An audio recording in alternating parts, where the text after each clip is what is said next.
Assalamualaikum warahmatullahi wabarakatuh. Kembali lagi bersama saya Jamal Lutfi dari 12 IPS 2. Kali ini kita akan membahas tentang komunitas lokal. Apa sih itu komunitas lokal? Komunitas lokal itu dapat didefinisikan sebagai sekelompok orang yang berinteraksi yang berbagi lingkungan yang sama. Nah, komunitas lokal juga dapat diartikan sebagai suatu unit kesatuan sosial yang terorganisasi dalam kelompok-kelompok kepentingan bersama. Apa aja sih ciri atau syarat ke komunitas lokal? Nah, ya, ciri atau syaratnya yang pertama itu ada sekelompok orang. Sekelompok orang ini merupakan elemen yang paling mendasar dari komunitas lokal. Lalu ada wilayah yang pasti.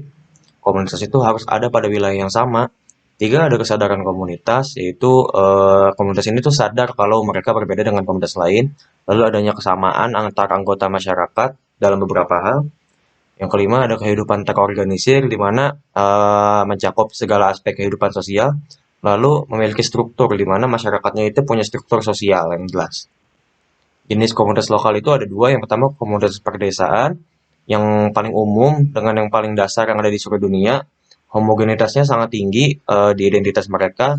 Bertani itu adalah identitas utama dari komunitas ini, di mana adat istiadat, norma, serta nilai masih dijunjung tinggi oleh komunitas. Yang kedua ada komunitas perkotaan. Nah, ini sangat berkebalikan dengan komunitas di desa.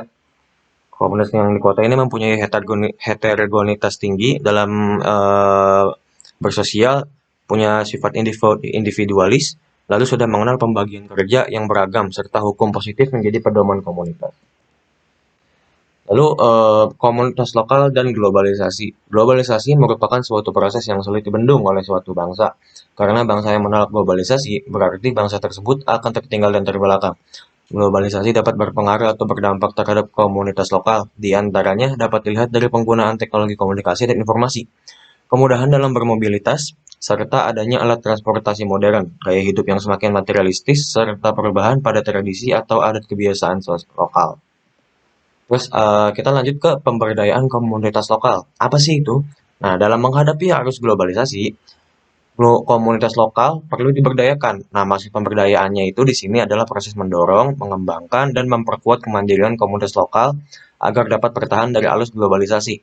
Nah, tujuan dari pemberdayaan ini adalah membentuk masyarakat yang mandiri, mampu bertahan, meningkatkan standar hidup, serta memberi kesadaran kebebasan dan kepercayaan diri pada komunitas. Nah, terus ciri-ciri dan tahap pemberdayaan komunitas. Nah, ciri pemberdayaan itu pertama tuh melibatkan masyarakat ke komunitas itu sendiri. Yang kedua itu melibatkan kegiatan pelatihan. Yang ketiga memaksimalkan biaya dan sumber daya. Yang keempat menghubungkan pemerintah dan masyarakat komunitas baik bersifat makro atau mikro.